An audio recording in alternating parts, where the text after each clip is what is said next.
Saudamos a todos com a paz do Senhor. Hoje nós estamos meditando no Evangelho segundo Marcos, no capítulo 12, do verso 18 ao 23. O nosso tema, o casamento e a ressurreição. O texto bíblico nos diz assim: Depois os saduceus, que dizem que não há ressurreição, aproximaram-se dele com a seguinte questão: Mestre, Moisés nos deixou escrito que, se o irmão de um homem morrer e deixar a mulher sem filhos, este deverá casar-se com a viúva e ter filhos para seu irmão. Havia 7 irmãos. O primeiro casou-se e morreu sem deixar filhos. O segundo casou-se com a viúva, mas também morreu sem deixar filhos. O mesmo aconteceu com o terceiro. Nenhum dos 7 deixou filhos. Finalmente morreu também a mulher. Na ressurreição, de quem ela será esposa, visto que os 7 foram casados com ela?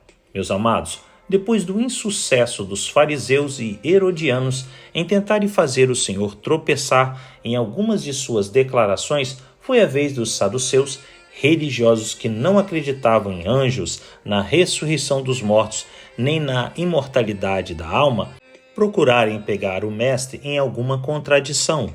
Os saduceus faziam parte da classe alta judaica e compunham a elite religiosa dos sacerdotes, administrando todas as atividades do templo, inclusive a posição de sumo sacerdote, como também formavam um partido com nobres que controlavam a política judaica.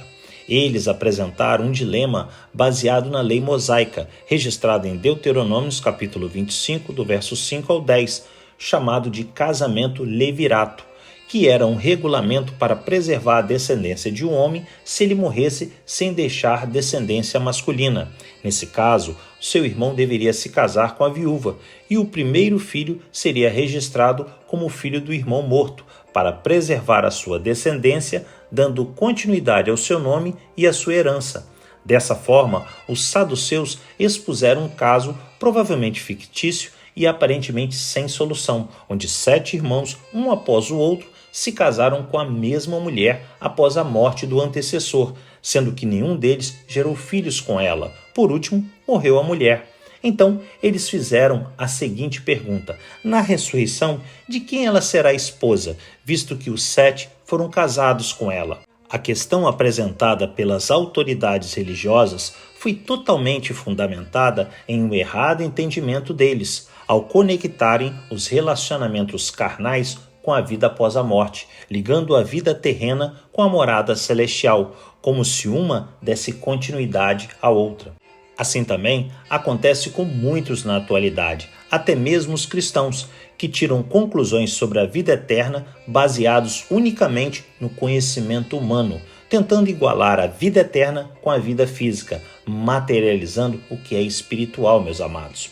Somente aquele que é ligado a Deus por intermédio de Jesus consegue, através dos ensinos das Sagradas Escrituras, não só entender os princípios e valores celestiais, como diferenciá-los do entendimento humano.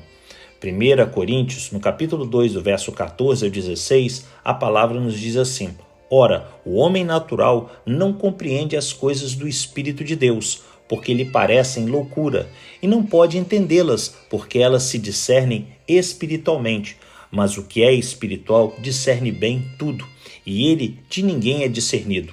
Porque quem conhece a mente do Senhor, para que possa instruí-lo?